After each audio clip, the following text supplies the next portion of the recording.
with the beautiful girl that I met made in Japan. The beauty of her face was beyond my wildest dreams.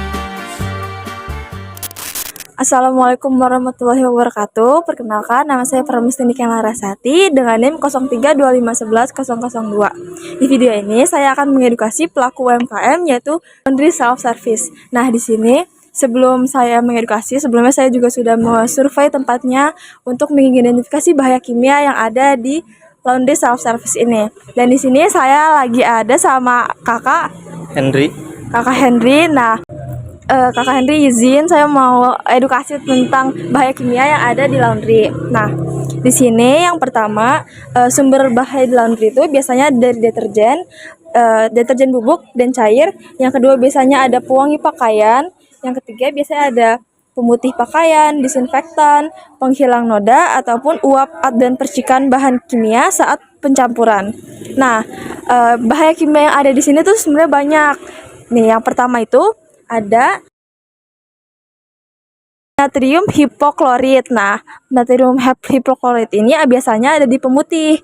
Nah, bahannya itu dia tuh korosif, iritan yang kalau sering terpapar biasanya tuh bakal mual atau pusing. Nah, yang kedua juga ada hidrogen peroksida. Nah, biasanya di sini tuh untuk penghilang noda ya. Ya, untuk penghilang noda. Nah, biasanya ini tuh konsentrasinya tinggi. Jadi kalau dipakai, kalau bisa tuh pakai APD. Nah, biasanya kalau langsung kena kulit akan luka bakar atau putih-putih gitu. Habis itu juga ada surfaktan pada deterjen. Nah, selanjutnya juga ada amonia. Amonia ini baunya sangat menyengat. Nah, itu tuh kalau dihirup bakal iritasi selaput ke lendir hidung. Nah, selanjutnya juga ada pewangi sintetis. Habis itu juga ada metanol. Metanol ini biasanya ada di parfum. Ini tuh kalau ini salah satu bahan berat juga. Kalau kena api bisa kebakaran dan kalau dihirup bisa iritasi hidung. Nah, jalur masuk ke tubuh juga ada beberapa. Salah satunya tuh bisa terhirup atau terkena kulit atau masuk ke mata atau tertelan secara tidak sengaja. Misalnya lagi cuci tangan atau belum bersih makan, biasanya bisa masuk.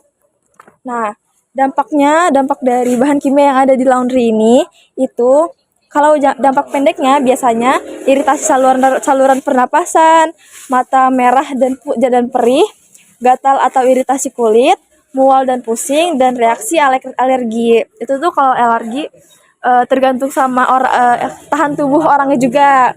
Nah, selanjutnya ada dampak jangka panjang. Dampak jangka panjang ini biasanya ada gangguan pernapasan kronis atau sensitivitas alergi berulang atau kerusakan kulit akibat kontak berulang, dan terakhir ada penurunan kesehatan kerja. Ada juga cara pencegahannya. Nah, cara pencegahan di sini tuh yang pertama biasanya harus gunakan sarung tangan. Habis itu pakai masker kalau pakai bahan kimia yang terlalu berat. Terus ada juga pastikan ventilasi di sini tuh baik. Nah, di sini juga pastikan ventilasinya baik, dan di sini juga ventilasi baik karena langsung keluar dan tidak ada ruangannya terbuka gitu, jadi nggak ada pintu. Nah, selanjutnya simpan bahan kimia dalam wadah berlabel supaya kita tahu apa itu bahan kimianya. Selanjutnya jangan mencampur pemutih dengan bahan lain tanpa petunjuk. Selanjutnya juga ada cuci tangan setelah bekerja. Nah, tindakan darurat yang bisa dilakukan ada juga nih. Yang pertama jika terhirup. Nah, selanjutnya juga ada tindakan daruratnya. Yang pertama jika terhirup bisa dipindahin ke tempat yang lebih udaranya segar. Nah, selanjutnya juga bisa istirahatkan korbannya, terus cari bantuan medis bila sesak. Nah, selanjutnya juga jika mengenai kulit. Kalau mengenai kulit, biasanya bilas dengan air mengalir selama 15 menit, lalu lepaskan pakaian yang terkontaminasi supaya enggak terpapar terus. Selanjutnya jika mengenai mata. Nah, jika mengenai mata, langsung bilas dengan air bersih minimal 15 menit juga, terus segera ke fasilitas kesehatan. Nah, yang terakhir juga jika tertelan. Jika tertelan itu jangan memaksa muntah, tapi minum air secukupnya jika korban sadar. Habis itu segera cari bantuan medis. Sekian edukasi dari saya. Makasih ya, Bang. Makasih. Thank